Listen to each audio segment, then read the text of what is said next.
पहला प्यार। यकीन मानिए जितने खूबसूरत ये 2 शब्द सुनने में लगते हैं उससे कहीं ज़्यादा खूबसूरत इसके मायने हैं। ये 2 शब्द पहली बार मुझसे भी टकराए थे जब मैं क्लास 8 में था।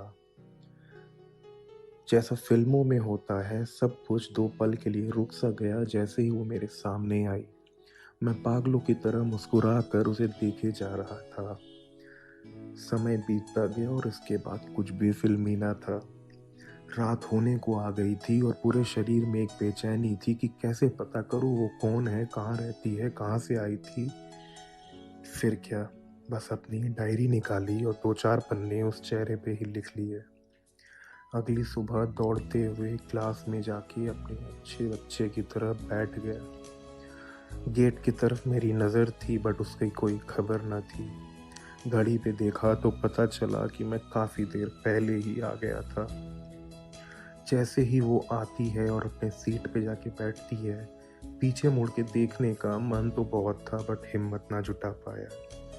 थोड़े ही देर में मुझे ये पता चलता है कि वो भी हमारे हॉस्टल में ही रहती थी। हाय! फिर तो पूछो मत जैसे प्यार वाले सारे गाने दिल में एक साथ बजने लगे और मैंने अपने लिए एक नई रूटीन बनाई। स्कूल जाओ, उसे देखो, उसे देखते रहो, रात में आके डायरी में उसके बारे में जो भी महसूस हुआ उसका ज़िक्र करो। मैं उससे कितना प्यार करने लगा था ये मैंने अपने आप को भी नहीं पता चलने दिया। लेकिन पता नहीं कैसे सारे स्कूल, हॉस्टल को पता चल गया था मेरी वन साइडेड लव स्टोरी के बारे में। वो मेरे सामने आती नहीं थी कि सारे लोग मेरी तरफ देखते और मैं पागलों की तरफ ब्लश करता। इस वन साइडेड लव स्टोरी की एक ही खासियत थी, इस पे मेरा हक था और उसे कोई आइडिया भी नहीं था। लेकिन अब क्योंकि हम लोग हॉस्टल में थे, क्लास में साथ थे, तो हमारी कभी कभार बात हो ही जाती थी। 2 किस्से जो मुझे आज भी हॉस्टल की याद आती है वो ये है कि हमारे हॉस्टल एक्टिविटीज़ की फ़ोटोग्राफ़ी जो होती थी, हम उसमें से अपने लिए कुछ फ़ोटोज़ ऑर्डर कर सकते थे। मेरे सारे दोस्त क्या करते थे, वो फ़ोटोज़ में सिर्फ उसके फ़ोटोज़ ऑर्डर करते थे मेरे लिए।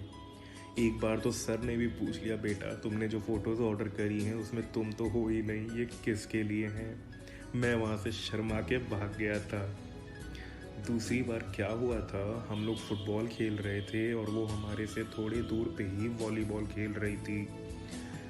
मैंने एक किक जो मारा वो बॉल डायरेक्ट जाके उसके चेहरे पे लगा।